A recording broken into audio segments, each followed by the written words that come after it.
It's More Money with leading economist Steve Moore. Stephen Moore is with us, economist. With more than 30 years experience as an economist and as a leading thinker of government on business, showing deep understanding of the shifts in the global economy. He's leading economist Steve Moore with More Money on Talk Radio 77 WABC. Now, here's your host, Steve Moore.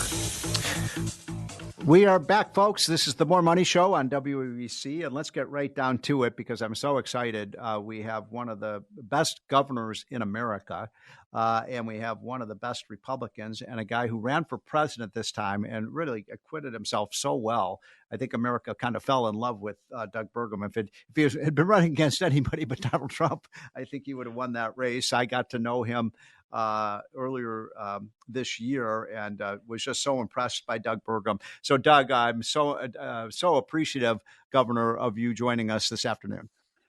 Steve, fantastic. Great to be with you, and thank you for all you've done for this nation and everything you've done to advance smart economic thinking in our country. You've lifted the lives of so many people with your policies. It's incredible. Thank you. Thank you, Governor. So first of all, I bet a lot of our listeners, we have listeners around the country, but most of them are in the Northeast. I bet a lot of them haven't even been to North Dakota, Governor. So tell us about your state, how you got, how I don't know if you were born and raised in North Dakota. You've been the governor there. You built a successful business. Tell people about, how you got to North Dakota, how you built your business. Well, thank you. Yes, I grew up in a town, Arthur, North Dakota, 300 people. How many? And it's 300. Small farming community. And by the way, Governor, do you know do you happen to know my friend Dick Armey? Yes. Do you know North what town Dakota, the great congressman from Texas? Yes, and he grew up in a town called Can-Do, North Dakota. I don't know if you've ever been there. Yeah, I sure have. I've campaigned there and know there, but yeah, they always say they've got a can-do attitude in Can-Do, North Dakota. But we similar small town. So this is a town where the only paved road is a state highway that went through town. Every other street was gravel, and grew up there. Did you like growing up in North Dakota? Yeah, I loved it because I spent most of my time outdoors between the jobs working at the farm, working the ranch, working at the local grain elevator, and that was fantastic. And then all the great friends, hunting, fishing, everything you could do. But it was great. I had great parents. My dad was a World War II Navy vet and had served on a destroyer in the World War II. Was he in the Pacific or was he in the European theater?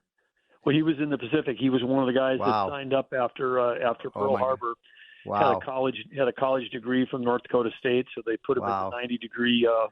They called it the 90-day wonder program. They'd send him to the Great Lakes Training Station in Milwaukee for 90 days, and then they were building destroyers in Bremerton, Washington. Wow. Put him on the USS Wren. He didn't see my mom for 2.5 years. Lived to tell about it. There was 151 destroyers at Okinawa. 129 were hit by kamikazes. Oh my God! About half of those sunk. The other half with significant damage. People don't. But he made it through, and then came back to North Dakota and was raising 3 kids. And then he passed away of. What did he do for a living? He worked at the local grain elevator in town. Oh, and, wow! He was the manager there, and that was a family business that his parents had started. So he was working there, but he passed away from a brain tumor, probably related to things he got exposed to in the war. My mom my mom was a widow with 3 kids. So I understand what single moms with economic insecurity is like. She went back to work and raised us, and so that was I just had 2 amazing role models, my dad and my mom, incredible people. And so after I went to college at North Dakota State, I had an opportunity to go to business school at Stanford. Got in there kind of on a fluke. I had a chimney sweeping business in college. Every job I'd had growing up was a job where you took a shower at the end of the day. Wow. Chimney sweeping was certainly that, but it was lucrative. We had an energy crisis back around that time. People were heating homes with wood in North Dakota, chimney fires. And so I had top hat tux and I could get paid $40 to clean a chimney. I could do that in about an hour, and the minimum wage had just gone from like $185 to $235, and I was getting 20 times that. So I was getting like plumber, electrician wages for cleaning chimneys. And there was this AP story that went out about my chimney sweeping business that had a picture of me on top of a frozen icy roof with a top hat and tails, looking like Dick Van Dyke and Mary Poppins. And it went out on this AP thing, and I included it with all my business school applications. Oh, that's funny. I got into all the top schools, chose Stanford over the other ones because it was I was looking for a place that didn't have snow drifts to go to school. And that just happened to be the beginning of the whole Silicon Valley boom. So after a stint working in Chicago for 3 years, I ran across walking down the hall, and I saw an Apple II computer with VisiCalc. One of my teammates, Adil Zainalbai, who went on to lead McKinsey India, had it. And I said, "Hey, did the firm buy that?" And he said, "No, I got it at an Apple computer store." And he said, "Check this out." And it was calculating a spreadsheet in a minute that took 2 hours to do by hand. And I was like, "That's going to change the world." So I quit my job, went back to North Dakota. Wow. Literally bet the farm. I had a small amount of farm ground, not enough to farm on. So literally bet the farm, and that became the seed capital for Great Plains Software. And we started with about 10 kids, and then we built it into a 2,000-person company. Wow. 1,200 people in North Dakota, 400 rest of North America, 400 rest of the world. And then we got acquired by Microsoft, and we became a division of Microsoft. I stayed there for 7 years building Microsoft. And Microsoft, that was a time when we grew from 40,000 to 90,000 team members, and we doubled net income from $9 billion to $18 billion. And one of the folks that was on my team, one of my great direct reports was Satya Nadella, who's now the CEO of Microsoft. Amazing. So, what a career you've had. So then, when did you run for governor? How did you get involved in politics? Well, I left that whole Great Plains, and then becoming part of Microsoft in 2007. And kids were young. I was tired of commuting to Seattle 1 week and then commuting to the rest of the world, around the rest of the world on the opposite weeks. And so I was going to, quote, retire in 2007. That turned out to be an epic fail because I started two more companies within a year after that. And so I was doing some philanthropic work back in North Dakota, and I started asking all these questions. I was trying to help the small rural high school back in Arthur with their, what they were doing with technology, and they needed new computers. And then I started asking, like, what does the state of North Dakota spend on K-12? And I found out it was $1 billion a year in our little state was going in from the state into K-12. And I came home in 2016, and I said to Catherine, "Hey, instead of giving money, maybe we should give our time." And she goes, "What do you mean?" I said, "Well, I think I should run for governor." And that was like a what? Because it was the same year that Donald Trump was running for office for the first time. So I had never met him, but I had read about him, saw what he was doing, traveling around all these small towns in North Dakota, saw how people were really gravitating to his message. So I ended up endorsing President Trump in the spring of 2016 when I'd never even met him before. And we were down in January by over 50 points in the polls, and we ended up winning the Republican primary, coming in as an outsider without even the party endorsement. We won at 60-40 in June, and then went on to win in the fall. And that was. And you had never run for office before.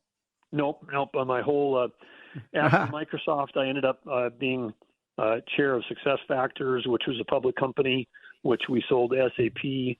And then there was another company, Atlassian, which is still a public company. I was the first chair of that, helped take that company public. That's been a very successful global software. Two young Australian guys started that. They've had a fantastic run. And I had started a venture company. I was involved in over 30 different B2B cloud mobile software companies over that time period. So let's talk a little bit about Trump. You got close to Trump in the last number of months. You've been one of his great surrogates. You ran against him for the presidency, and then obviously he won the nomination.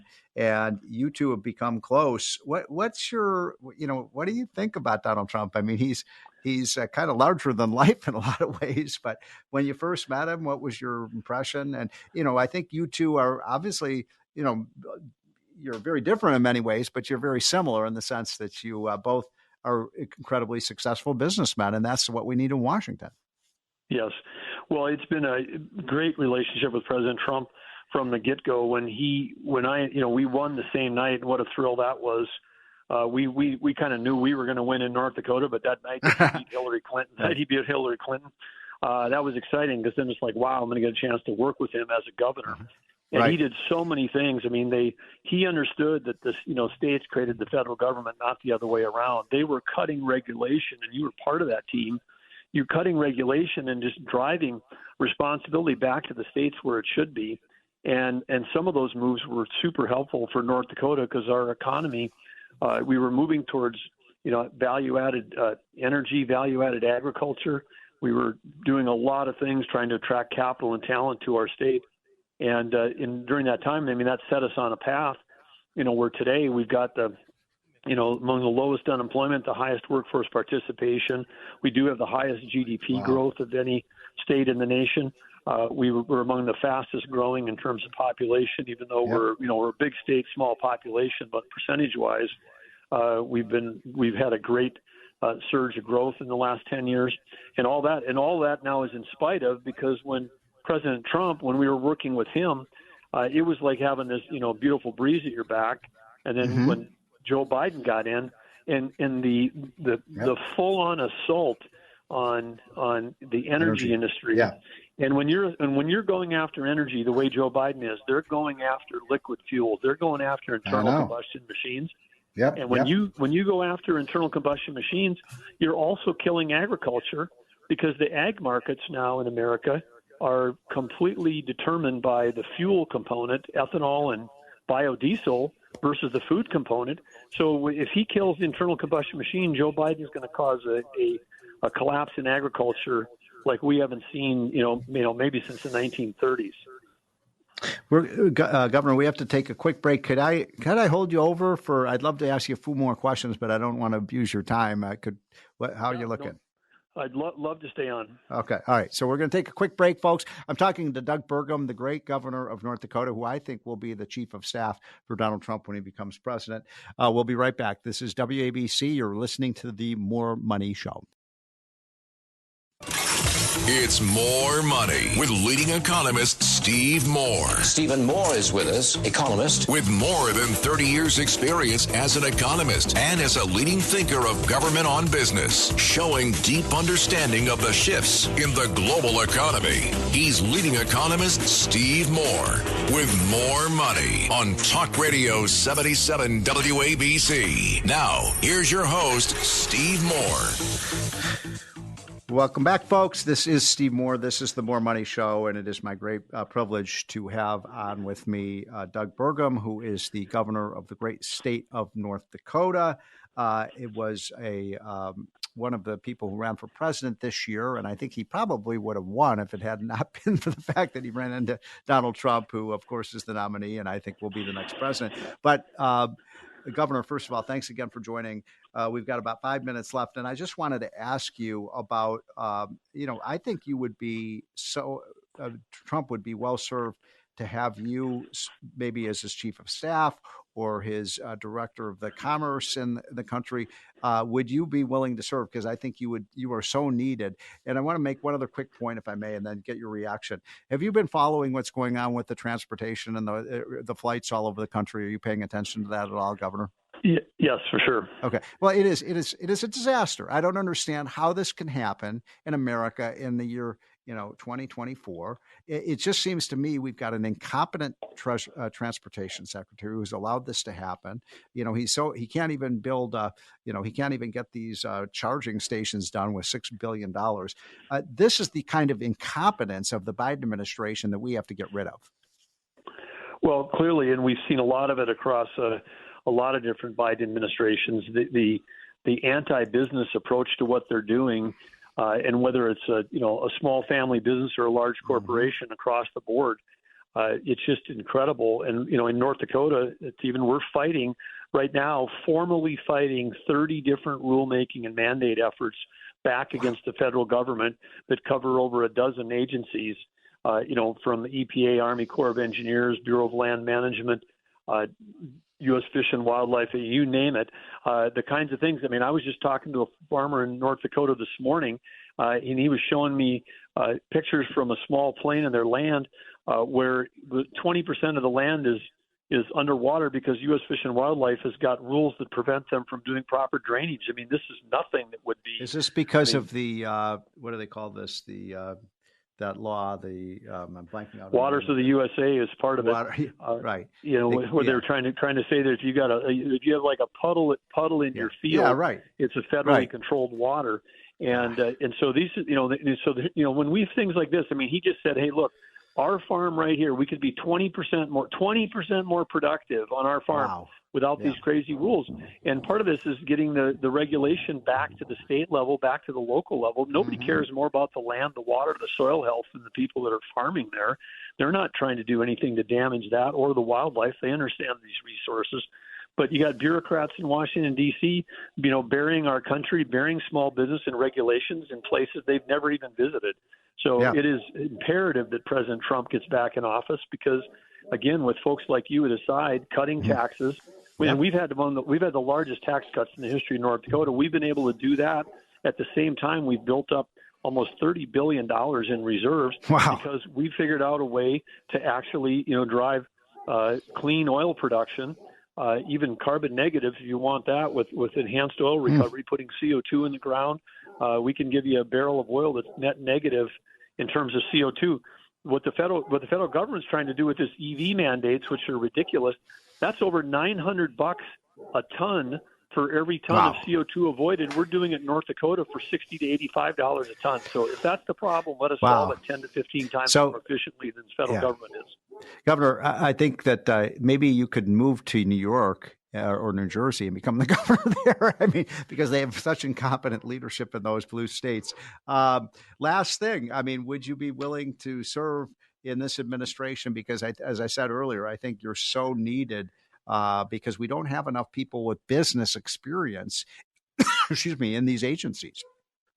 Well, business, and I'd say business experience, and then also now having an opportunity to run a state. I mean, you'll never see me as a senator or as a congressman in my life because I'm an operating guy, and the whole attraction to running for governor wasn't about I really want to be in politics. It was like there was so much opportunity. We cut the general fund in North Dakota by 27%. Wow. The first 4 months in office, $1.7 billion we took out of it. An actual reduction, not slowing the growth, actual reduction we took out of there. Wow. And every train still ran on time. And I think with the coming of AI, there's an opportunity to drive efficiency in government like we've never seen because we can get rid of the mind-numbing, soul-sucking work. Baby boomers are retiring from government. We don't have to rehire them. We don't even have to lay anybody off. Just let the baby boomers retire and then don't fill the jobs and have more meaningful jobs in government and more productive jobs in government for the few people that we need to actually do that work. Wow. Is that, by the way, if you were able to work with Donald Trump and do that in Washington, you're talking about close to $1 trillion in savings. And boy, would we need that. Governor Doug Burgum, you are a national asset. The country needs you. I hope you will serve with Donald Trump in a major capacity when he becomes president. Thanks so much for joining, folks. This is the More Money Show. We'll be right back with Arthur Laffer, the greatest economist in the country.